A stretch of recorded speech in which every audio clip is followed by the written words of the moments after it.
Welcome to Suman TV. నేను మీ Suman TV. నాకు కోల్కతా ఇన్సిడెంట్కి సంబంధించింది ఎప్పటికప్పుడు మేము అప్డేట్స్ ఇస్తూనే ఉన్నాము. అయితే బీయింగ్ ఏ విమెన్ ఈరోజు మనతో పాటు మాధవీలత గారు ఉన్నారు, అండ్ దాంతోపాటు హైకోర్టు అడ్వకేట్ రవీంద్రనాథ్ గారు ఉన్నారు. సో రెగ్యులర్గా మేము చేసేటువంటి వీడియోస్ మీరు ఎప్పటికప్పుడు చూస్తూనే ఉన్నారు. అయితే ఇటువంటి ఇన్సిడెంట్స్ కనుక జరిగినప్పుడు దేశంలోనూ రాష్ట్రంలోనూ చుట్టుపక్కల ఏరియాస్లోనూ కనుక ఎటువంటి న్యాయం జరిగితే బాగుంటుంది, అండ్ ప్రస్తుతం ఉన్నటువంటి కోల్కతా ఇన్సిడెంట్ మీద మాధవీలత గారు ఏమనుకుంటున్నారు, ఎటువంటి న్యాయం జరిగితే బాగుంటుంది అనుకుంటున్నారు, అండ్ అక్కడ స్టేట్ గవర్నమెంట్లో సో కొన్ని కార్యకలాపాలు జరగటం చూసి వాళ్ళ మనోభావాలు దెబ్బతింటం కూడా జరుగుతూ ఉంది. అయితే ఈ టైంలో మమతా బెనర్జీ ఏం చేస్తే బాగుంటుంది అనేది ఈరోజు మనతో పాటు మాధవీలత గారు అండ్ దాంతోపాటు హైకోర్టు అడ్వకేట్ రవీంద్రనాథ్ గారు ఉన్నారు. అది వారి మాటలు తెలుసుకుందాం. నమస్తే అండి. నమస్కారం అండి. మా కలకత్తా ఇష్యూ సంబంధించి ట్రైనీ డాక్టర్ హత్య ఉదంతం మనం బాగా ఒక నెల రోజు నుంచి బాగా దేశవ్యాప్తంగా సంచలనాలు రేకెత్తించింది. సో ఈ రోజుకి జరిగి ఎగ్జాక్ట్లీ 1 month అయిందమ్మా దీనికి సంబంధించి. సో గడిచిన 30 రోజులుగా ఎస్పెషల్లీ ఆ కలకత్తా అంటే వెస్ట్ బెంగాల్ ప్రాంతంలో సామాన్య జనం కూడా పూర్తిగా తమ దైనందిన కార్యకలాపాలని పక్కన పెట్టేసి పూర్తి స్థాయిలో ఇదే పూర్తిగా నిరసనకారులు తెలపడం కానీ ధర్నాలు చేయడం కానీ అది శాంతియుతంగా చేస్తున్నారు. సో దీనికి సంబంధించి మమతా బెనర్జీ మీద చాలా అభియోగాలు ఉన్నాయి. ఆవిడ ఒక ఆరోగ్య శాఖ మంత్రి, ఆవిడే హోమ్ మినిస్టర్, ఆవిడే అట్ ద సేమ్ టైం రాష్ట్రంలో ముఖ్యమంత్రిగా కూడా పనిచేస్తున్నారు ఆవిడ. అయినప్పటికీ కూడా సిబిఐ అధికారులు ఇన్వెస్టిగేషన్లు అవుతున్నాయి. ఇది కాకుండా ఎన్ఫోర్స్మెంట్ అధికారులు కూడా ముఖ్యంగా సందీప్ ఘోష్ ఎవరైతే ఉన్నారో ఆ కాలేజీ ప్రిన్సిపాల్, ఆయన మీద కూడా రకరకాలుగా ఇన్వెస్టిగేషన్లు అవుతున్నాయి. ఇవన్నీ ఓవరాల్గా చూస్తుంటే మీకు ఏమనిపిస్తుంది అమ్మ దీనికి సంబంధించి? ఇప్పటికైనా ఆ వెస్ట్ బెంగాల్ని ఆవిడ ఉచ్చు నుంచి తీసేసి పాపం అక్కడ ఉన్న వాళ్ళందరికీ మోక్షం కల్పించాలంటే గవర్నర్స్ రూల్ రావాలి. అప్పటికి కానీ అక్కడ జరుగుతున్న దురాగతాలకి అంతం అనేది రాదు ఇంకా. ఎందుకంటే ఒక స్త్రీ కొన్ని సరిహద్దులను దాటి, స్త్రీయత్వాన్ని కూడా దాటి వికృత రాక్షస రూపం దాల్చాక, ఇప్పుడు మన స్త్రీని ఎలా చూస్తాము, కనీసం ఇక్కడ ఉండే మగవాళ్ళకి అర్థం కాకపోయినా ఒక ఆడమనిషికి అర్థం అవుతుందేమోనన్న ఒక భావన ఉంటుంది. మగవాళ్ళ కన్నా భయంకరమైన పైశాచిక ప్రవృత్తితో ఆవిడ ఉంది ఈరోజు. అంటే కొంతకాలంగా ఉంది. పాపం పండితే ఎవరిదన్నా బయటపడుతుంది. కాబట్టి అది వికృత రాక్షస రూపం. ఆవిడ స్త్రీ రూపం కాదు నా ఉద్దేశంలో. ఎంత తొందరగా ఆవిడిని ఆ గద్దె నుంచి తీసేస్తే, అంటే ఒకసారి రాజకీయ పరంగా ఎలక్షన్స్ అనేది పెట్టుకోకుండా ప్రెసిడెంట్ రూల్ కింద గవర్నర్స్ రూల్ పెట్టేస్తే అప్పటి కానీ పాపం అక్కడ వాళ్ళకి మోక్షం రాదు. అంతే. There is only one line answer from my side for this. Already governor గారు దీని మీద ఒక లెటర్ కూడా రాశారు, మోడీ గారికి లెటర్ కూడా రాశారు. ఇక్కడ శాంతి భద్రతలు పూర్తిగా లోపించాయి, సామాన్య జనం చాలా ఇబ్బందులు పడుతున్నారు. మమతా బెనర్జీ గారి గవర్నమెంట్లో ఎంత అస్తవ్యస్తం అయిపోయింది. రీసెంట్గా జరిగిన ఎలక్షన్స్లో ప్రజాస్వామ్యబద్ధంగా ఎన్నికయ్యారు, కానీ ఈ సంఘటన ఏదైతే జరిగిందో ప్రజాస్వామ్యబద్ధంగా ఎన్నిక అవ్వలేదు, దుర్మార్గంగానే జరిగింది అక్కడ ఎలక్షన్స్ కూడా. ప్రజాస్వామ్యబద్ధంగా ఎలక్షన్స్లో నెగ్గిన వాళ్ళు ఎవ్వరి అధికారంలో కూడా ఇలాంటి అనైతిక పనులు జరగవు, హింసాత్మక ప్రవృత్తి జరగదు. జరిగిందంటేనే సింపుల్, వాళ్ళు పద్ధతిగా గెలవలేదు, వాళ్ళ రాజ్యాంగపరంగా వాళ్ళు గెలవలేదు, నిబంధనల ప్రకారంగా వాళ్ళు గెలవలేదు. రాక్షసత్వం, దుర్మార్గం వీటిలన్నిటినీ కలుపుకొని రంగరించుకొని అలా ఎలక్షన్స్ని గెలిచి అంతకన్నా పెరిగిపోయింది ఆ రాక్షసత్వం ఇప్పుడు. అంటే అది కేవలం మనం ఒక రాష్ట్రం కింద చూస్తున్నాం, అంటే ఒక వెస్ట్ బెంగాల్ అనేది ఒక స్టేట్ కింద చూస్తున్నాం. అలా చూడకూడదు. ఇంకా మనం భారతదేశాన్ని బయట దేశాలతో కనెక్ట్ చేస్తున్న ఒక రాష్ట్రం అంటే అది. ఇప్పుడు ఒక భారతదేశం మధ్యలో ఉన్న వేరే రాష్ట్రం ఉందనుకోండి, అక్కడ వేరే రకంగా మనం కంట్రోల్ పెట్టాలి. ఇక్కడ ముఖ్యంగా కేవలం వెస్ట్ బెంగాల్ ఒక్కటే కాదు మనం చూడాల్సింది, దాన్ని ఆనుకొని తగులుకొని ఉన్న వేరే దేశాలు, అక్కడ అనైతికంగా ఏమన్నా జరిగినా ఏ విధంగా అది దీనిలోకి వస్తుంది, దీనిని ఒక మాధ్యమంగా వాడుకొని, అంటే దీన్ని ఒక ఆసరాగా వాడుకొని మిగతా భారతదేశాన్ని, దాని చుట్టుపక్కల ఉన్న రాష్ట్రాలను, ఇటు అస్సాం కానీ అట్లా రకరకాల వాటిల్ని, ఒరిస్సా, ఈ బెల్ట్నంతా కూడా ఏ విధంగా పాడు చేసే శక్తి దానికి ఉంది అనేది చాలా తీవ్ర స్థాయిలో ఆలస్యం చేయకుండా ఆలోచించాల్సిన విషయం. అంటే మీరు చెప్పిన డైలాగ్కి మమతా బెనర్జీ గారు ఒక స్టేట్మెంట్ ఇచ్చారమ్మా. ఏమిటో పాపం. మా రాష్ట్రంలో కానీ ఏవైనా అల్లర్లు జరిగితే తప్పనిసరిగా సమీపపడిన అస్సాం కానీ లేకపోతే బీహారు, మధ్యప్రదేశ్, యూపీ అన్ని రాష్ట్రాల్లో చాలా ఇబ్బందులు ఎదుర్కొంటారని మోడీ గారికి ఒక వార్నింగ్ ఇచ్చారు. ఆవిడ భయపెట్టారు మోడీ గారు. ఈవెన్ దో అపరాజిత బిల్లు ప్రవేశపెట్టేటప్పుడు కూడా అంటే రాష్ట్ర వ్యాప్తంగా ఉన్నటువంటి వాళ్ళందరూ కూడా మమతా బెనర్జీ రాజీనామా చేయాలని కార్యకర్తలు, నిరసనకారులు చెప్తుంటే ఈవిడ అసెంబ్లీ సాక్షిగా అసెంబ్లీలో తను ఏం చెప్పారంటే మోడీ గారు ముందు రాజీనామా చేయాలి, అమిత్ షా గారు ముందు రాజీనామా చేయాలని. అది ఏం పాలసీ అంటారమ్మా దానికి సంబంధించి మీరు? ఇప్పుడు ఇలాంటి వాళ్ళకి ఇంకా పాలసీలతో సంబంధం ఏముంది? మీరు భలేవారు అమాయకంగా అడుగుతారు నన్ను. కానీ ఆవిడ విస్తృతంగా ఒక విరుచుపాటులోనే చూసాం. మోదీ బాబు ఇక్కడ కనుక వెస్ట్ బెంగాల్ బర్న్ అయితే అస్సాం బర్న్ అవుతుంది, బీహార్, ఢిల్లీ అని చెప్పేసి ఒక్కొక్క స్టేట్మెంట్ వాడటం జరిగింది. అంటే దాని అర్థం ఏంటమ్మా? మానవత్వాన్ని దాటిపోయి, మనిషి ప్రవృత్తిని దాటిపోయి ఒక స్త్రీ వికృత రాక్షస రూపం దాల్చింది. ఒక తాటకిలాగా, శూర్పణకలాగా. అంటే అదే ఇట్స్ వెరీ వెరీ ఆక్వర్డ్ అనమాట. ఆ స్థాయికి ఒక స్త్రీ వచ్చాక she more powerful than spoiled man. ఇది నేను చాలా ఓపెన్. అంటే ఇప్పుడు మనం స్త్రీ శక్తి రూపంలో చూసి ఆవిడ ఏదైనా సాధిస్తే పురుషుడి కన్నా అద్భుతంగా సాధించి అనుకున్నప్పుడు ఆవిడ వికృత రూపం దాలిస్తే కూడా అంత వికృతంగానే ఉంటుందిగా మరి. ఇంకా ఆవిడని ఆ కుర్చీలో కూర్చోపెట్టడం అంటే ఒక్కొక్క రోజు మనం గొంతు మీద కత్తి పెట్టుకుంటున్నట్టే.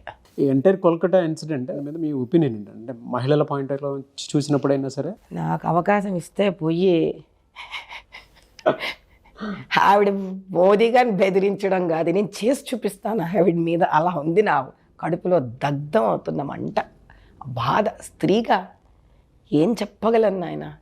వాడికి ఆ సుభాష్ రాయో ఎవడవాడు, సంజయ్ రాయ్ సెక్యూరిటీ వాడు, పోలీస్ కమిషనర్ బైక్ని వాడాడే ఆ రోజు. వాడు ఏం మాట్లాడగలం చెప్పు నాయన.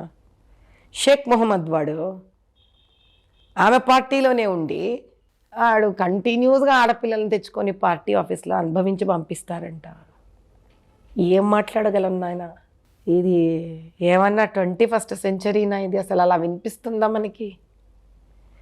ప్రళయం ఎందుకు రావట్లేదు? ఆ ఉరుము ఎందుకు ఆవిడింటి మీద పడట్లేదు, ఆవిడ నెత్తి మీద పడట్లేదు అని పరమేశ్వరుని కోరుకుంటున్నాను నేను.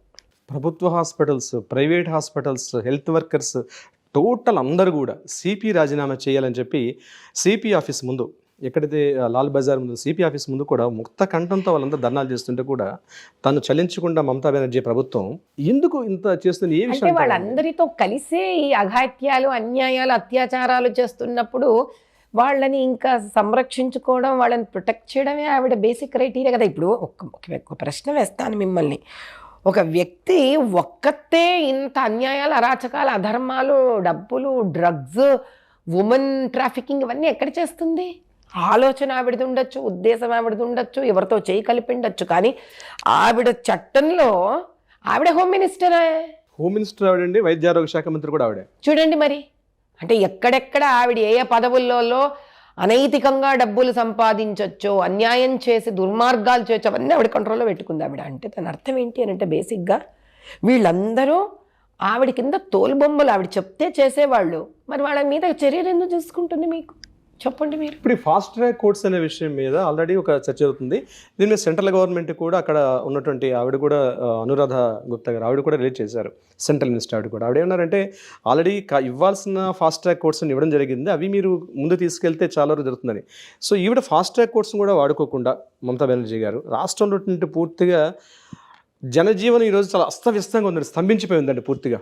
మీకు ఇంకొక రకంగా మీరు ప్రశ్నలు వేయలేరు కాబట్టి ఇలా ప్రశ్నలు వేస్తున్నారు. కానీ ఇది ఎలా ఉంది అని అంటే తాటకి దగ్గరికి వెళ్ళి చక్కగా కూరగాయలు ఎందుకు తినవు నువ్వు, చక్కగా ముద్దపప్పు ఎందుకు తినవు అని అడిగినట్టుగా ఉంది. ఫాస్ట్ ట్రాక్ కోర్ట్స్ కానీ, కమిషనర్ ఆఫ్ పోలీస్ సిపిని పనిష్ చేసి అరెస్ట్ చేయడం కానీ, ఆ కాలేజ్ ప్రిన్సిపల్ అరెస్ట్ చేయడం కానీ, ఇవన్నీ ఎవరు చేస్తారు?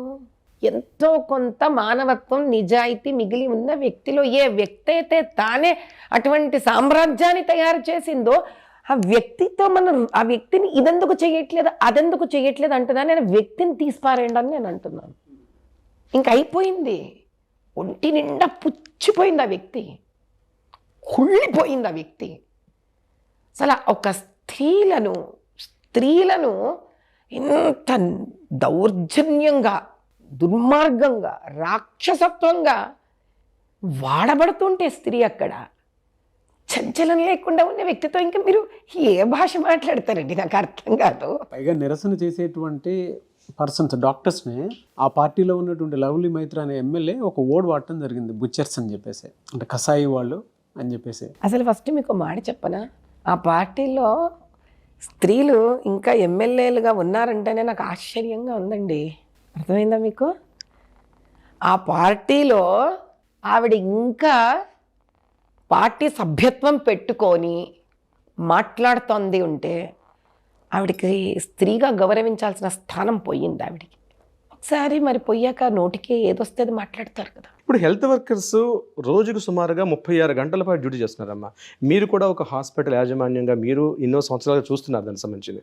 సో హెల్త్ వర్కర్స్, ముఖ్యంగా డాక్టర్స్, ట్రైనీ డాక్టర్స్ అయితేనేమి, రెసిడెంట్ డాక్టర్స్ అయితేనేమి, వీళ్ళు మార్నింగ్ డే అండ్ నైట్ షిఫ్ట్ల వారీగా సుమారుగా, అంటే డైలీ వర్క్ చేసే వాళ్ళకన్నా 36 గంటల పాటు వాళ్ళు అక్కడ జాబ్ చేస్తున్నారు. సో ఇక్కడ 36 గంటల పాటు ఆ డ్యూటీస్ చేస్తున్నప్పుడు వారికి రక్షణ చట్టాలు ఎటువంటి ఉంటే బాగుంటుంది మీరు అనుకుంటున్నారు? అన్నిటికన్నా ముందు ఏమిటి అని అంటే, రక్షణ చట్టం కన్నా ముందు ఒక్కసారైనా కూడా ఇప్పుడు వీళ్ళు నేర్చుకుంటున్న విద్య ఏదైతే వైద్య విద్య ఉందో ఆ విద్యే దాంట్లోనే చాలా స్ట్రెస్ఫుల్ విద్య. ఇది ఇంజనీరింగ్ లాంటిది కాదు, ఇది ఆర్ట్స్ లాంటిది కాదు ఈ విద్య. వాళ్ళు నేర్చుకుంటున్నతో పాటు వాళ్ళు లైవ్గా, ప్రాక్టికల్గా వీళ్ళు సేవ చెయ్యాలి రోగులకు. అలాంటప్పుడు రోజుకి కనీసం 13 నుంచి 14 గంటలు వాళ్ళు చదువుకుంటూనే ఉండాలి, వాళ్ళు వర్క్లో ఉండనే ఉండాలి వాళ్ళు. ఇది కాక రెసిడెన్స్కి వచ్చినప్పుడు ఇంకా కష్టం. మీరు సెక్యూరిటీ వరకు వెళుతున్నారు. నేను అనేది ఏంటంటే, అసలు రెసిడెన్స్ చేసేటప్పుడు కానీ, నైట్ డ్యూటీస్ చేసినప్పుడు కానీ వీళ్ళకు ఒక పద్ధతైన ఆడపిల్ల డార్మెటరీస్ చేయడం, వీళ్ళకంటూ ఒక బాత్రూమ్స్ని ఏర్పాటు చేయడం, వీళ్ళకి ఆ డార్మెటరీస్ బయట మీరు సెక్యూరిటీని ఏర్పాటు చేయడం, వీళ్ళకి ప్రాపర్ మెస్ ఫెసిలిటీస్ ఇవ్వడం, అసలు ఇది ఆలోచించాల్సిన విషయం. స్త్రీలైనా పురుషులైనా మీకు వాళ్ళకి తినడానికి సరిగ్గా తిండి, పడుకోవడానికి వసతి. అసలు మీకు తెలుసా, వీళ్ళు గరాజులలో పడుకుంటారు. ఈ అమ్మాయి పరిస్థితి అట్లే కదా, సెమినార్ హాల్లో పడుకుందండి తను. ఎగ్జాక్ట్లీ. గరాజులలో పడుకుంటారు, కార్లలో పడుకుంటారు, పార్కింగ్ లాట్స్లో పడుకుంటారు. చెప్పడానికి అసహ్యంగా లేదండి మనకి, మాట్లాడుకోవడానికి జుగుప్సగా లేదు ఇది. మరి ఇలాంటి వాళ్ళు ఇలా కష్టపడి చదువుకొని ఏ రకమైన ఇమోషనల్ టింక్ట్ లేకుండా చదివిన డాక్టర్లు రేపొద్దున దేశానికి సేవ చేయాలి అని అంటే ఎక్కడుంటుంది? దృక్పథం మనం ఇస్తే కదా వాళ్ళల్లో వస్తుంది. ఎంత వయసు అమ్మా వీళ్ళకి మెడిసిన్ చేరేటప్పుడు చెప్పండి? 17 ఏళ్ళ 18 ఏళ్ళ? ఎంత వయసు? 17 18 ఏళ్ళు అంటే పిల్లలకి. అక్కడి వరకు వాడు కష్టపడితేనే వాడికి సీట్ వస్తుంది. ఎవడే ముద్దులు చేసి సీట్లు ఇవ్వట్లా. డబ్బులు ఇచ్చి తెచ్చుకునే సీట్లు మీరు వదిలేండి, management quota. They have nothing to talk about it. ఎందుకంటే మేనేజ్మెంట్ కోటాలో సీట్లు వచ్చిన కాలేజీలు బ్రహ్మాండంగా ఏ క్లాస్లో ఉంటాయి. ఆ డబ్బులు తీసుకుంటారో దాని తగ్గ ఫెసిలిటీస్ ఇస్తారు వాళ్ళు. నా hour concern is all about government hospitals, అంతేనా? అంత కష్టపడి నీట్లలో ర్యాంక్స్ తెచ్చుకొని పిల్లలు వెళ్ళిన తర్వాత దేశం నీకేమి ఇచ్చింది అని అంటే ఏమి ఇవ్వలేదనే పరిస్థితి వాళ్ళకి. మనకి ఎలా ఉంటుంది? ట్యాక్స్ కట్టే వాళ్ళకి మేము ఇంత ట్యాక్సులు కడుతుంటేనే కదా మీరు సంవత్సరం 30,000 40,000 ఫీజులతోటే చదివేస్తున్నారు మెడిసిన్, మనం ఎందుకు సేవ చేయరు అని మనం అంటాం, కామన్ మ్యాన్. వాళ్ళ పరిస్థితి ఏంటి? 5 ఏళ్ళు 6 ఏళ్ళు నరకం. ఆ తర్వాత ఏ స్పెషలైజేషన్ కోర్స్ వచ్చినా కూడా ఇదే బాధ. అమ్మ, ఇటీవల కాలంలో చూస్తే రోజుకి, అంటే కేంద్ర ప్రభుత్వ గణాంకాల ప్రకారం చెప్తున్నాను, ప్రతిరోజు సుమారుగా 90కి పైబడి ఈ మానభంగాలు, రేపులు, అత్యాచార ఘటనలు జరుగుతున్న తరుణంలో మొన్న రీసెంట్గా ఆంధ్రప్రదేశ్ జరిగిన సంఘటన అయితే ఒక ఇంజనీరింగ్ కాలేజీలో జరిగిన సంఘటన మీకు తెలిసే ఉంటుంది. ఇప్పుడు కలకత్తా ఇష్యూ ఆల్రెడీ రన్నింగ్ అవుతుంది. ప్రతి చోట ఏదో ఒక చోట జరుగుతుంది స్త్రీల మీద అఘాయిత్యాలు, ఈ రకమైన అత్యాచారాలు. కొన్ని వెలుగులోకి వస్తున్నాయి, కొన్ని వెలుగులోకి రావట్లేదు. దీనికి సంబంధించి ఎన్నో చట్టాలు ఉన్నాయి, రూపకాలు ఇవన్నీ ఉన్నాయి, కానీ ఎక్కడ లోపం ఎక్కడ ఉంటుందని మీరు అనుకుంటున్నారు? రక్షణ చట్టాలు ఉన్నాయి, శాసనాలు ఉన్నాయి, పోలీస్ స్టేషన్లు ఉన్నాయి, ప్రత్యేకంగా మహిళా పోలీస్ స్టేషన్లు ఉన్నాయి, మహిళా చట్టాలు ఉన్నాయి, ఎన్నో రకాల యాక్ట్లు ఉన్నాయి, కానీ ఎందుకు ఇంప్లిమెంటేషన్ కావట్లేదు మీరు అనుకుంటున్నారు మేడం? మనము మగవాళ్ళని చాలా సాంప్రదాయబద్ధంగానో సంస్కారవంతులుగానో ఉండాలి అని కోరుకుంటాం, ఒక చదివిన తర్వాతనో ఒక స్థాయి వచ్చిన తర్వాత. కానీ స్త్రీని చదువుకున్నా చదువుకోకపోయినా సంస్కారవంతురాలుగా ఉండాలని కోరుకుంటాను. ఎందుకంటే ఆవిడ పుట్టుకలోనే సంస్కారం ఉంది కాబట్టి. అటువంటి స్త్రీయే మమతా బెనర్జీయే రాష్ట్రాన్ని కబళిస్తూ ఉంటే ఎవరొచ్చి కాపాడాలి? ఈ రోజుకి 1 month అయిపోయింది. స్టిల్ దానికి సంబంధించినటువంటి వాటిల్లో అయ్యా, మీరు నన్ను నిర్మోహమాటంగా సమాధానం చెప్పాలి అనుకుంటే మనందరం ఒక క్లియర్గా వీళ్ళు అండర్స్టాండ్ స్టేట్. నేను బీజేపీలో ఓ టికెట్ వచ్చి నేను ఒక పోరాడాను కాబట్టి మీ ఉద్దేశంలో ఏమనుకుంటున్నారు? కేంద్ర ప్రభుత్వం ఎందుకు దీని పట్ల ఒక నిర్ణయం తీసుకోవట్లేదు అనేది నా దగ్గర ఏదో ఆన్సర్స్ ఉంటాయని మీరు అనుకుంటున్నారు. ఓపెన్గా let's talk it very openly. గృహమంత్రి అంటే హోమ్ మినిస్టర్, నేషనల్ లెవెల్లో హోమ్ మినిస్టర్ గారు ఏం ఆలోచిస్తుంటారో, ప్రధానమంత్రి గారు ఏం ఆలోచిస్తుంటారో, వైద్య శాఖ మంత్రి గారు ఆ లెవెల్లో ఏం ఆలోచిస్తున్నారో ఓ టికెట్ ఇచ్చినందుకే నాకే తెలిసిపోతే ఇంకే ఎలా అండి చెప్పండి ఓ మాట. మీ అందరికి ఎంత ఇన్ఫర్మేషన్ ఉంటుందో ఒక స్థాయి వరకు మాకు అదే ఇన్ఫర్మేషన్ ఉంటుంది. ఎందుకంటే వాళ్ళ ఆలోచన ఈరోజు దీనికి ఇమీడియట్గా ఏమి చేద్దామా లేదా దీన్ని పర్మనెంట్గా ఎలా తీసేద్దామా, వాళ్ళ స్థాయిలో ఆలోచన ఎలా ఉంటుంది అని అంటే, వాజ్పేయి వరకు నేను ఎందుకు చెప్పగలనంటే ఒక కొంతకాలం వీళ్ళందరినీ చూసున్నాను కాబట్టి, అధిష్టానం ఢిల్లీని చూశాను కాబట్టి వీళ్ళకి ఖచ్చితంగా స్త్రీ పట్ల ఒక మంచి గౌరవము అభిమానము ఉంది. కానీ వీళ్ళు ఆర్గనైజేషన్స్ కారు, వీళ్ళు ప్రభుత్వం. ఇప్పుడు మమతా బెనర్జీ ఆధ్వర్యంలో ఇలాంటిది ఒక అరాచకం కాదు, వందల వేల అరాచకాలు జరుగుతున్నాయి. ఆ ఒక్క బొట్టు ఉంటుంది చూడకుండా నింపడానికి, అలా నింపేసింది ఈ అరాచకం. కాబట్టి ఇప్పుడు వాళ్ళు ఆలోచించాల్సింది ఏంటంటే దీనికి how to bring a permanent solution. ఇప్పుడు ఆ షేక్ మొహమ్మద్ గారు ఎవడో ఉన్నాడు, వాడి మీద మరి ఈడీ అటాక్ జరిగింది. వెంటనే మీకేమైంది? అదే స్థానంలో ఉన్న బెంగాలీ స్త్రీ, ఏళ్ల తరబడి నోరు మూసుకున్న స్త్రీ నోరు విప్పింది. తెలుసా మీకే కదా? ఆవిడ పాపం బయటకు వచ్చి ఇండియా టుడేతో చెప్పింది ఏమని, మమ్మల్ని కొంతమంది స్త్రీలను పార్టీ ఆఫీస్కి తీసుకెళ్ళడం జరుగుతుంది, కొన్ని రోజుల పాటు పార్టీ ఆఫీస్లో షేక్ మహమ్మద్ గారు తీసుకొని పోతాడు, కొన్ని రోజుల పాటు పార్టీలో ఉన్న అందరి మగవాళ్ళు తృప్తి చెందిన తర్వాత అప్పుడు మమ్మల్ని పంపించడం జరుగుతుంది. ఆ భూమి మీద అలాంటి ఎంత రక్తం చిందిందో స్త్రీది, దీన్ని పెకిలించి అవతల పారేయాలి. పైగా కాళీమాత ఉన్నటువంటి ప్రదేశం, కలకత్తా కాళీ అంటారు. కాబట్టి దీన్ని పెకిలించి పారేయవలసిన సమస్య ఇది.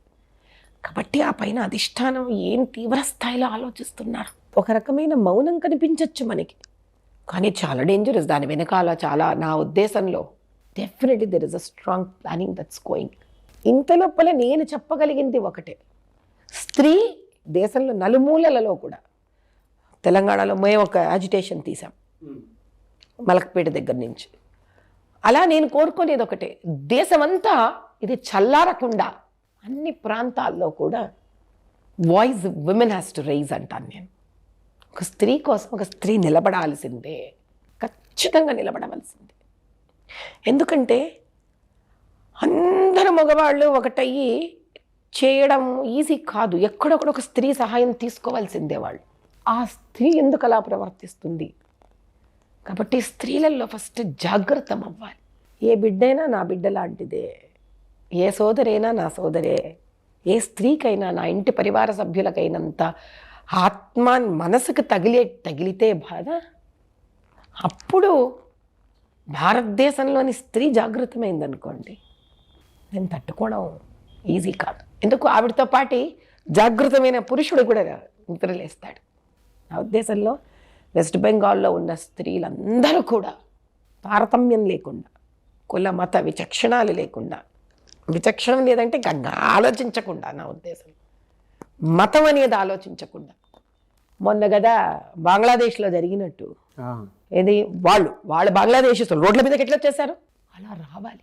అంటే అంత విప్లవం కావాలంటారా? కావాలి. ఎందుకంటే ఏదైనా దుర్వినియోగం అయ్యాక ఏం చేస్తాం?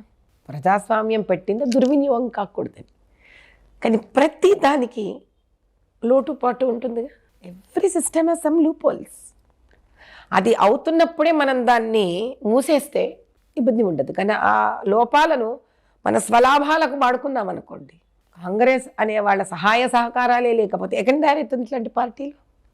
కాబట్టి ఇన్ని ఏండ్లు ఎక్కడుందమ్మా ప్రజాస్వామ్యం? అమాయకంగా మనం మన వరకు ఇంతగా పెరిగి పెద్దదై పెనుభూతమయ్యి అది మన మెడకి పడలేదు కాబట్టి ఇప్పుడు పడిపోతాను మన మెడల మీద కూడా. మనందరికీ భయమే ఈరోజు. కంటిన్యూగా అంటే మనం తెలుగు రాష్ట్రాల్లో కూడా చూసుకున్నాం, కొన్ని దిశ లాంటి ఇన్సిడెంట్స్ జరిగాయి మనకి. ఇలాంటి జరుగుతూ ఉండటం వల్ల ఎక్కువగా ప్రొటెక్షన్ లేదు అనుకున్నటువంటి ఆలోచన కూడా మనకి కలుగుతుంది. అంటే ఎక్కడ లోపం ఉందని మనం అనుకోవచ్చు అంటారు? ఎందుకంటే చట్టాల మీద అవగాహన లేకపోవటం లోపం అని భావించాలా, లేదనుకుంటే దీనికి సంబంధించినటువంటి వాటిలో గవర్నమెంట్ స్టెప్ తీసుకోవాలి? కాదమ్మా, నేను I would only suggest one thing. ఆడవాళ్ళు ఇంకా ప్రభుత్వాన్ని కోరవలసిన చాలా ప్రప్రదమైన విషయం ఏంటంటే పురుషుడి మీద ఆధారమయ్యే జీవన విధానాన్ని నుంచి బయటపడగలగాలి మనం. అంటే ఎలా అంటారు? ఫర్ ఎగ్జాంపుల్ సింపుల్, మనకి ఆదిలాబాద్ దగ్గర అక్కడ ఆ తాండలో ఒక అమ్మాయి, ఒక మధ్య వయసు ఆవిడ, పాపం ట్రైబల్ ఆవిడ, ఆటోలో వెళ్ళింది. మీకు ఒక అరాచకం జరిగింది.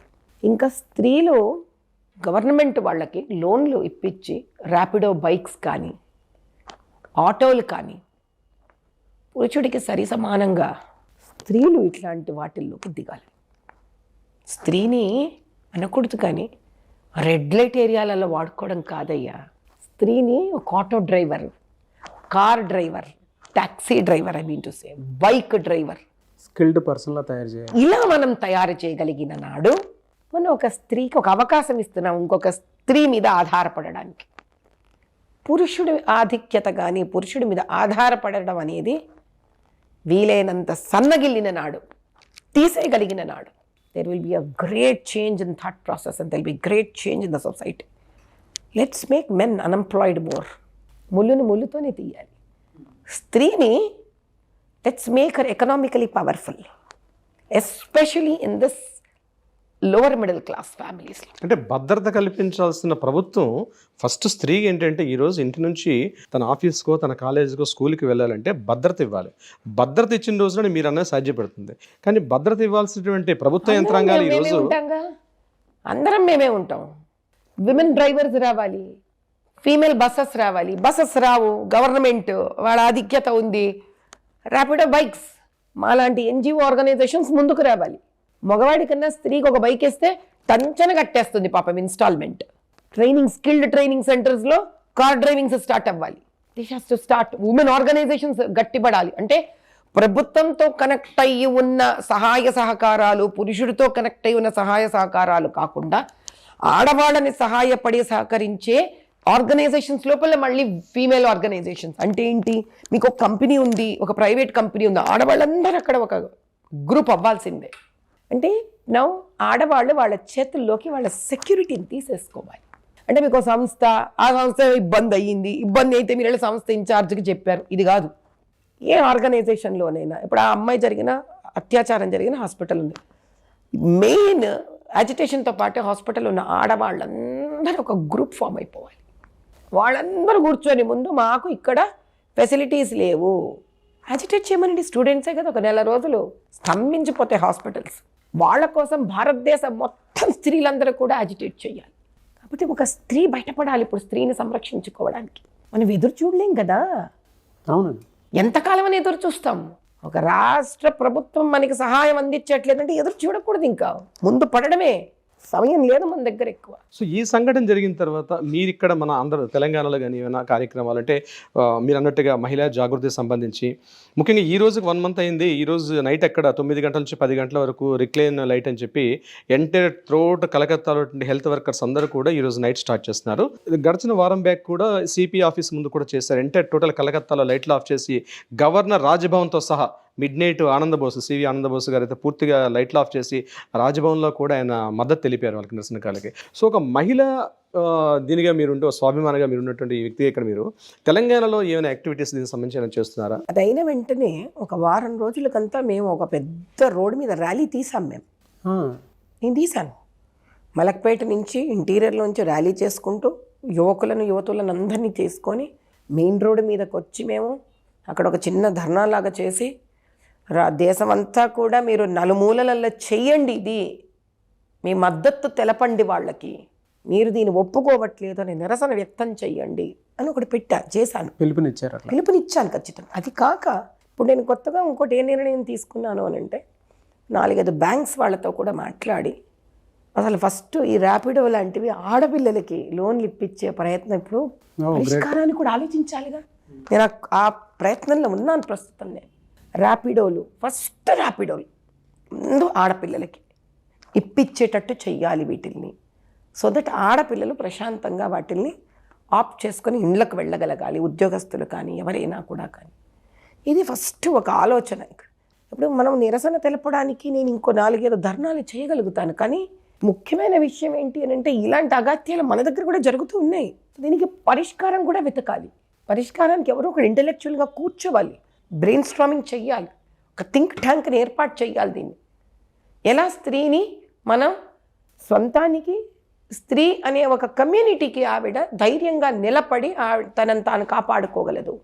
తల్లిదండ్రులు కూడా ఒక 5-6 మంది ఆడపిల్లల్ని కలిపి పంపించడం. ఇప్పుడు అదే అడుగుదాం అనుకున్నాను. అంటే ఇంత పెద్ద ఇన్సిడెంట్ జరిగింది కదా, పేరెంట్స్కి కూడా ఆడపిల్లలు బయటికి పంపించాలంటే భయం ఉంటుంది. ఇదే కదా నాయన సమస్య. తల్లిదండ్రులు కూడా ఆ జరిగిన 15-20 రోజులు ఉంటారంతే, ఆ తర్వాత మామూలు అయిపోతున్నాం. అవ్వకూడదంటాను నేను.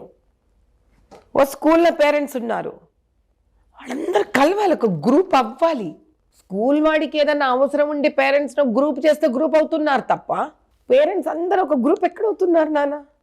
ఏం తెలుసు ఏ స్కూల్లో ఏ ఆడపిల్ల మీద ఏ అత్యాచారాలు జరుగుతున్నాయో, ఎవరు మొలెస్ట్ చేస్తున్నారో, ఎవరి ఆడకూతుని కష్టపడుతున్నారో మనకి ఎలా తెలియాలి? మగపిల్లల్ని కష్టపడుతుండొచ్చు. నేను అనేది పేరెంట్స్కి ఓ పొద్దున్న స్కూల్కి పంపించేశాము, బాధ్యత అయిపోయింది కాదమ్మా. తల్లిదండ్రుల బాధ్యత అంటే 24 గంటలు ఉంటుంది వాళ్ళకి. వాళ్ళు మాట్లాడాలి అసలు ఇంటికి వచ్చాక ఆడపిల్లలతోటి. కానీ మోపిల్లలు ఏంటి పరిస్థితి, ఎక్కడ పోయారు, ఏం జరిగింది రోజు మొత్తం ఏం జరిగింది, అమ్మాయి అసలు అలా రోజు ఎక్కడ పడుకుంటోందనే విషయం వాళ్ళ అమ్మా నాన్న కనిపెట్టి ఉండాల్సింది. కమ్యూనికేషన్ ఇది నా పిల్లలకి తల్లిదండ్రులకి కాలంలో మాట్లాడుతున్నది ఎక్కడ తల్లిదండ్రులు పిల్లలు. ఇప్పుడు అభయ అని ఏ అమ్మాయి ఉందో ఆ అమ్మాయికి సంబంధించి తను ముందు రోజు డైరీలో కూడా నాకు గోల్డ్ మెడల్ తెచ్చుకోవడం ఉందని పేరెంట్స్ కూడా మాట్లాడడం జరిగింది. ఒక గవర్నమెంట్ కాలేజీలో, ఒక గవర్నమెంట్ మెడికల్ కాలేజీలో సీట్ సంపాదించడంతో మీకు తెలుసు ఈ రోజున్న పరిస్థితిలో కొన్ని లక్షల మందిలో ఆ గవర్నమెంట్ కాలేజీలో ఎంబీబీఎస్ కంప్లీట్ చేశారు. తన ఇంటర్ కంప్లీట్ అయింది, పీజీ రాసింది పల్మనాలజీలో, ఫస్ట్ ఇయర్ అయిపోయింది. మహా అయితే ఇంకొక 6-7 months ఆగితే తను తీసుకొని బయటకు ఎగ్జిట్ అయిపోయి కంప్లీట్ ఫుల్ ఫ్లెడ్జ్డ్ ఒక డాక్టర్గా రావాల్సిన వ్యక్తి. సో ఇక్కడ ఆ మెడికల్ కాలేజీలో ఉన్నటువంటి వ్యవస్థ ఏదైతే ఉందో గవర్నమెంట్ మెడికల్ కాలేజీలో ఇప్పటికీ అది ప్రతి రాష్ట్రంలో కూడా అలాగే ఉన్నాయండి. నాట్ ఓన్లీ వెస్ట్ బెంగాల్ అని చెప్పాలి, ప్రతి చోట అట్లా ఉన్నాయి. అంటే గవర్నమెంట్ కొన్ని కోట్ల రూపాయలు ఇస్తుంది, అక్కడ కొంతమంది రాబందులు, ఇప్పుడు సందీప్ ఘోష్ లాంటి వ్యక్తులు ఎవరైతే ఉన్నారో ఆ ఫండ్స్ అనేవి మిస్గైడ్ ఇంటరప్ట్ అవుతున్నాయి. సో ఈ గవర్నమెంట్ మెడికల్ కాలేజ్ సంబంధించి మీరేం సూచన చేస్తారమ్మా?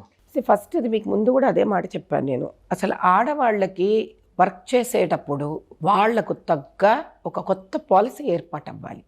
ఏ కాలేజెస్లో అయినా, ఏ ఆర్గనైజేషన్స్లో అయినా, ఎక్కడైతే నైట్ హాల్ట్ జరుగుతుందో ఆడపిల్లలతోటి, దాని పట్ల గవర్నమెంట్కే కాదు ఆ పిల్లల్ని చేర్పిస్తున్న తల్లిదండ్రులకు కూడా ఒక సీరియస్గా రిక్వైర్మెంట్ ఉండి కేసు వేయాలి. మీకు సింపుల్గా మాట చెప్తాను. మీకు ఇప్పుడు నీట్లో కాపీ కొట్టారు, పేపర్ లీక్ అయింది, కేసులు వేశారా లేదా? వేశారా లేదా? వేశారు. మరి ఎందుకు ఇక్కడ ఇట్లాంటి వాటి మీద కేసులు వేయట్లేదు అక్రాస్ ది నేషన్? అంటే ఇక్కడ జరిగింది, నేను దీనికి సంబంధించి కొంత నేను యాజ్ బీయింగ్ అన్ అడ్వకేట్ నేను స్టడీ చేశానమ్మా. ఇక్కడ జరిగింది ఏంటంటే గవర్నమెంట్ మెడికల్ కాలేజీల్లో ఏమవుతుందంటే ఇక్కడ more than 65 to 70% existing faculties చేతిలో ఉంటుంది థియరీ మార్క్స్ కన్నా. ఈవెన్ ఈ కాలేజీలో జరిగిన సంఘటన కూడా 100 మార్కులకి 70 మార్కులు వచ్చి పాస్ అయిన అమ్మాయి కూడా నేను సిస్టమ్ చెప్తున్నాను. System more than 70% practical marks అన్నవి ఎప్పుడైతే ఈ యొక్క ఫ్యాకల్టీస్ చేతిలో ఉంటున్నాయో వీళ్ళు ఏముంటుందంటే ఒక స్లేవ్లో బతుకుతున్నారు అక్కడ కాలేజీలో. ఎందుకంటే మార్క్స్ ఎక్కడ తగ్గిస్తారో, ఎక్కడ ఫెయిల్ చేస్తారో. మీకు టీచర్తో సంబంధించింది కాదండి, మీరు మళ్ళీ అలా పొరపాటు పడుతున్నారు. ఒక హాస్టల్ ఫెసిలిటీ ఉండడం కానీ, వాళ్ళకి రాత్రిపూట పడుకుంటే ఒక వసతి ఉండడం అనేది కానీ ఒక ఫ్యాకల్టీకి సంబంధించిన విషయం కాదు ఇది. Faculty misusing student is a different story. మనం అందులో వెళ్ళట్లే ప్రస్తుతం. అసలు ఈ పిల్లలు చేరినప్పుడే, ఈ పిల్లలు భారతదేశం మొత్తంలో గవర్నమెంట్ హాస్పిటల్స్లో చేరుతున్నప్పుడే at some point of time lawyers ఉన్నారు, ఆడవాళ్ళు especially across the nation should come up putting pills in across the country. There has to be proper organised, ఒక పద్ధతిగా పేపర్ మీద పెట్టి ఇది నైట్ డ్యూటీ ఆడవాళ్ళకి హాస్పిటల్స్లో రిక్వైర్మెంట్. తద్వారా వచ్చిన ఒక కేసు వచ్చినప్పుడల్లా ముందుకు పడాలంటున్నాను నేను. వీళ్ళందరూ ముందుకు రావాలి. మీరు ఒక వ్యక్తిని వాళ్ళు టార్చర్ చేసి టార్గెట్ చేస్తారు, అంటే ఈ రోజు ఈ సంఘటన జరిగింది కాబట్టి ఆయన గురించి మాట్లాడుకున్నాం. ఆల్మోస్ట్ ఇదే వ్యవస్థ అన్ని కాలేజీలో ఉండవచ్చు. వచ్చినప్పుడైనా మాట్లాడకపోతే ఏం చేస్తారు? అదే అండి మనం చెప్పారు. మన ముందు రానప్పుడు వేరే వ్యవహారం, వచ్చినప్పుడన్నా ఇప్పుడు ఇదే బాధ ఇక్కడ ఉస్మానియాలోనూ ఉంటుండొచ్చు ఆడపిల్లలకి, డెఫినెట్ గాంధీలోనూ ఉంటుంది, తమిళనాడులో ఉండే కాలేజీలలో ఉంటుంది, ప్రతి చోట ఉంటుంది. నేను అనేది ఒకటే, ఇది పురస్కరించుకోనైనా ఉమెన్ ఆర్గనైజేషన్స్, ఉమెన్ సెల్స్ వీళ్ళు ఏం చేయాలి? ప్రతి స్టేట్ నుంచి మీకు ఒక టీం ఉంటుందా? లాయర్స్కి ఒక హైకోర్టులో ప్రతి దాంట్లో వాళ్ళదంటూ ఒక యూనియన్ ఉంటుంది, లేదా వాళ్ళు ఒక విమెన్ ఆర్గనైజేషన్స్ సెల్స్ ఏదో ఉంటాయి. To come forward. సో నేను చెప్పేది ఏంటంటే ఇక్కడ ఒక ఎన్జిఓస్ అండి, మీలాంటి ఆర్గనైజేషన్స్ వెళ్ళారంటే డెఫినెట్గా మా న్యాయవాదుల తరపు నుంచి కానీ మాలాంటి సంఘాలు కూడా మీకు వచ్చే సపోర్ట్ కూడా డెఫినెట్గా చేస్తారు. ఎందుకంటే ఉమెన్ యాక్టివిస్ట్గా మీరు ఉన్నారు. మీరు పార్టీ పక్కన పెడితే మీరు ముందు ఉమెన్ యాక్టివిస్ట్. ఈరోజు తెలంగాణలో ఒక ఉమెన్ యాక్టివిస్ట్గా మీరు ఎంతమందిని మార్పు చేశారంటే మీ వీడియోస్ కానీ చాలామంది ప్రభావితం చేశాయి. సో ఆ ధైర్యం చేసి మీతో మాట్లాడని ముందుకు వచ్చాను. సో మీరు ఆ యాక్టివిటీ తీసుకురాగలిగితే డెఫినెట్గా మా న్యాయవాదులు కానివ్వండి, ముఖ్యంగా ఇక్కడ సిటీలో నాంపల్లి కోర్టు కావచ్చు, సికింద్రాబాద్ కోర్టు కావచ్చు, మేము హైకోర్టులో ఉన్నాం, చాలామంది మేము వచ్చి సపోర్ట్ చేయడానికి సిద్ధంగా ఉన్నాం. బట్ ముందుకు నడిపే ఒక నాయకుడు మాకు కావాలి ఇప్పుడు. సో మీరు యాజ్ అ ఉమెన్ బీయింగ్గా ఒక నాయకులు మీరు ముందుకు వెళ్తే డెఫినెట్గా మేము చేయడానికి అవకాశం ఉంటుంది. తప్పకుండా మనం ఒక పని చేద్దాం. అయితే ఎక్కడ వరకు ఎందుకు, మన దగ్గర ఉన్న 2 మెడికల్ కాలేజీల గురించే let's do a small survey. Let's start, let's women, let's go, పోదాం పదండి, బయలుదేరదాం.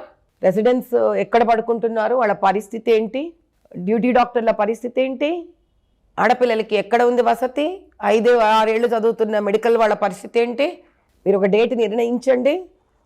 మన ఉస్మానియా అండ్ గాంధీ మెడికల్ కాలేజెస్కి 2 వెళదాం. మీరు కూడా రండి, ఒక లేడీ న్యాయవాదిని కూడా మీ వెంట తెచ్చుకోండి. డెఫినెట్గా అండి మనం వెళదాం, ఒక సర్వే చేద్దాం 2 హాస్పిటల్స్లోనూ. తద్వారా ఫస్ట్ ఒక రిక్వెస్ట్ మనం హెల్త్ మినిస్టర్కి, చీఫ్ మినిస్టర్కి పెడదాం. ఇక్కడ వాళ్ళు రియాక్ట్ అయ్యారు, ఒక టైం ఇద్దాం. రియాక్ట్ అవ్వట్లేదంటే లెట్స్ అప్రోచ్ ది లా. తప్పనిసరిగా డెఫినెట్గా ఇక్కడి నుంచే మొదలు పెడదాం. మనం మార్పు ఎక్కడ మొదలవ్వాలి ఖచ్చితంగా. మనం ఇక్కడి నుంచే మొదలు పెడదాం. ఎందుకు, ఏమంత సమస్య ఉంది, ఒక స్థానం ఇచ్చి, ఒక ప్లేస్ ఇచ్చి, వాళ్ళకి సెక్యూర్డ్గా రాత్రి పూట ఆడపిల్లలకి పడుకోవడానికి ఒక స్థలం ఇచ్చి ఎందుకు చెయ్యలేరు? ఇదే కాదు, మీరు మెడికల్ కాలేజెస్కి వెళితే ర్యాగింగులు, గీంగులు చాలా ఉన్నాయి సమస్యలు ఇక్కడ. ఇది ఎలాగో ఒక అన్యాయంగా ఒక ఆడకూతురు వెస్ట్ బెంగాల్లో ఇబ్బంది పడింది కాబట్టి దీన్ని మనం తెలంగాణ రాష్ట్రం నుంచి మొదలు పెడదాం. మీరు నిజంగా ఇది అనుకున్నట్టుగా చేయగలుగుతామా? మీరు ఒక వైద్య సంస్థకు ఉన్నారు, ఒక వైద్య సంస్థకు అధినేతగా ఉన్నారు కాబట్టి డెఫినెట్గా ఇది ఒక మంచి మార్పు కింద నంది తీస్తుంది. No doubt. నేను వైద్య సంస్థకి ఉన్నా లేకపోయినా కూడా చేస్తాను, ఎందుకంటే అన్నిటికన్నా ముందు స్త్రీని కదమ్మా. సుమన్ టీవీ యాజమాన్యం కూడా మనకు అందుబాటులో ఉంటుంది. సో ఇది నేను నిర్ణయించుకోండి, ఒక తారీఖు నిర్ణయించుకొని మా వాళ్ళకి చెప్పండి, ఒక రోజు గాంధీ మెడికల్ కాలేజ్కి వెళదాము, అక్కడ ఆడపిల్లలందరినీ సర్వే చేద్దాము. 3 స్థాయి లెవెల్ని, ఒకటి మెడికల్ గ్రాడ్యుయేషన్ చేసే వాళ్ళని, ఒకటి ఆ పైన రెసిడెన్సీలో ఉన్న వాళ్ళని, అంటే పోస్ట్ గ్రాడ్యుయేట్ మెడికల్ చేస్తున్న వాళ్ళని, డ్యూటీ డాక్టర్స్ని, ఇలా మనం అందరినీ కూడా ఒక 10-15 మందిని ఇంటర్వ్యూ చేసి వాళ్ళు ఎక్కడ పడుకుంటున్నారు ఏంటి ఆ ఏరియాని కూడా మనం చెక్ చేసి వాళ్ళకి ఏముంది అని with facts and figures let's present it to the chief minister and the health minister of the state. నాతో పాటు మీలాంటి వాళ్ళు ముందుకు వస్తారు అని అంటే కనుక let's do it, let's take it up, the mission begins. డెఫినెట్గా ఇప్పుడు మేము వెంబడి ఉంటాం. ఎందుకంటే మీరు చేస్తున్న కార్యక్రమాలు నిజంగా ఉమెన్ గురించి ఆలోచించే వాళ్ళు ఈరోజు ఉన్నటువంటి మన సొసైటీలో, నేను చెప్తున్నానండి, నేను ధైర్యం చేస్తున్నాను కెమెరా ముందు మాట్లాడడానికి కూడా, నిజంగా అభినందించాల్సింది. చాలా బాగా చేస్తున్నారు. అయితే ఇది ఈ రోజు ఏదైతే యాజిటేషన్ అభయ గురించి అవుతుందో ఒక నాందిక మార్పు జరగాలి. ఆ మార్పు మీరు ముందుకెళ్తే మిషన్ అభయ మొదలు పెడదాం. ఇంకా మేడం గారు కూడా ఆల్రెడీ డిసైడ్ చేసేసారు mission Abhaya program, mission doctor Abhaya. Let's do this, run చేయండి దీన్ని, నేను ముందు నిలబడతాను దీనికి. Thank you ma'am, thank you so much for your time. Thank you so much. చాలా సంతోషం. చాలామంది అభయకి జస్టిస్ జరగాలని చెప్పేసి కోరుకుంటూ ఉన్నారు. మాధవీలత గారు మాట్లాడినటువంటి మాటల ప్రకారం కనుక మనం చూస్తే అక్కడ గవర్నర్ పాలన వస్తే బాగుంటుంది అనుకున్నటువంటి ఆలోచన కూడా ఆవిడ చెప్పడం జరిగింది. అండ్ దీనికి సంబంధించినటువంటి వాటిల్లో త్వరగా కేంద్రం కూడా ఒక సూక్ష్మ ఆలోచనతో కూడుకున్నటువంటి ఒక్కొక్క జస్టిస్ని, రైట్ జస్టిస్ని ఇచ్చే అవకాశం ఉందని కూడా చెప్పడం జరుగుతుంది. ఎవరున్నా సరే, we want justice, we demand justice.